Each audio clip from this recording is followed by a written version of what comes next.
Hi, welcome to our channel. ఒక విషాదకరమైన వార్త.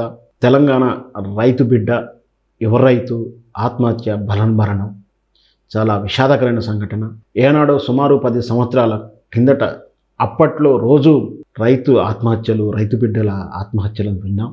రైతు తెలంగాణ ఏర్పడిన తర్వాత కేసీఆర్ పాలనలో 24 గంటల కరెంటు, ఉచిత విద్యుత్తు, నీళ్లు, వ్యవసాయానికి పెట్టుబడి సహాయం, రైతు బంధు లాంటివి వచ్చిన తర్వాత విప్లవాత్మకమైన మార్పులు తీసుకొచ్చిన తర్వాత దేశంలోనే అత్యధికంగా పంటలు పండిస్తూ రైతు బతుకు జీవితాల్లో వెలుగులు నింపినటువంటి విధానానికి స్వస్తి పలికిందా అంటే ఈరోజు అవుననే సమాధానం చెప్పొచ్చు. కాంగ్రెస్ పార్టీ వచ్చిన తర్వాత కన్నాలేస్టోలకు కుర్చీ మీద కూర్చోబెడితే పీఠాలు లేపుకెళ్తారన్నట్టుగా ఇక్కడ తెలంగాణ ప్రజలు మార్పులు కోరుకున్నారు. ప్రజలు ఇచ్చిన తీర్పును గౌరవించాలి.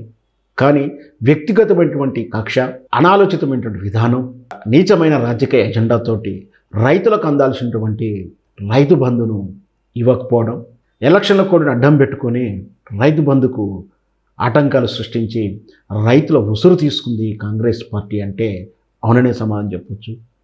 అయితే కేసీఆర్కు ఎక్కడ పేరు వస్తుందో అని రైతు బంధుని ఆపి రైతు బంధు కోట్ల రూపాయలని తమ పార్టీ గెలుపు కోసం లిక్కరు, మందు, డబ్బులు పంపిణీ చేసిన ఒక జిల్లా పెద్ద నేతకు, పార్టీకి ఖర్చు పెట్టి అండదండగా ఉన్నటువంటి ఒక నాయకుని కాంట్రాక్టు బిల్లులు చెల్లించడానికి 1000 కోట్ల రూపాయలని రైతు బంధు నిధులను అక్కడికి మళ్లించారని ఒక వార్త వింటున్నాం. మరి నిజమేనా కావచ్చు. అందుకే రైతు బంధు పడలేదేమో. ఒకవైపు రైతు బంధు పడకపోవడం, పంటకు తాను వేసిన పత్తి చేలుకు పురుగు రావడంతో నష్టం వచ్చినటువంటి ఆదిలాబాద్ జిల్లా బోధ్ మండలంలో భార్యారా తండాలో విషాదం ఇది. ఆత్రం భీమ్రావు తనకు జరిగినటువంటి అప్పులకు నష్టానికి ఆందోళన గురయ్యి పురుగుల మందు తాగి చనిపోయాడు. అయితే ఇతను ముందున్నటువంటి ప్రశ్న 2. ఒకటి, రైతు బంధు రాకపోవడం. రెండోది, రేపొద్దున కరెంటు నీళ్ళ విషయంలో కన్ఫ్యూజ్ ఉండడం. దానికన్నా ముఖ్యంగా రైతు పరిస్థితి ఎలా ఉంటుందో, నాకు జీవితంలో ఇంకా వెలుగు ఉండకపోవచ్చు అనే ఒక తప్పుడు ఆలోచన, తప్పుడు అవగాహనతో ఇతను ఆత్మహత్య చేసుకోవడం జరిగింది. దురదృష్టవశాత్తు ఇలా జరగకుండా ఉంటే బాగుండేది.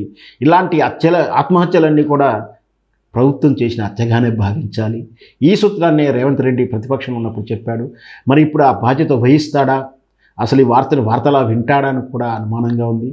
అయితే ఈ రైతు బీమా కూడా రాదు. ఎందుకంటే రైతు బంధు ఇస్తే కేసీఆర్కి పేరు వస్తుంది. తర్వాత రైతు బీమా కింద చనిపోయిన ఎలాంటి రైతు అయితే చాలు, ఎలాంటి కారణంతో చనిపోయిన వారం రోజులకే ఇంటికి 5 లక్షల చెక్ ఇచ్చినటువంటి ప్రభుత్వం ఆనాడు ఉండే. ఈరోజు మరి అది కూడా ఇవ్వకపోవచ్చు. ఎందుకంటే అలాంటి పథకం ఇస్తే కేసీఆర్కే పేరు వస్తుంది అని. ఇంత నీచమైన రాజకీయాన్ని దిగజారుతుందా అంటే జారుతుండవచ్చేమో. అదే పరిణామాలు కనిపిస్తున్నాయి. మనం ఒకసారి వేచి చూద్దాం. నిజంగా ఇతనికి ఆర్థిక సాయం అందుతుందా, చేసిన తప్పును దిద్దుకుంటారా, లేకపోతే రేపు ప్రజలే తప్పుకు తగిన గుణపాఠం నేర్పుతారు, మూల్యం చెల్లించుకోవాల్సి ఉంటుంది.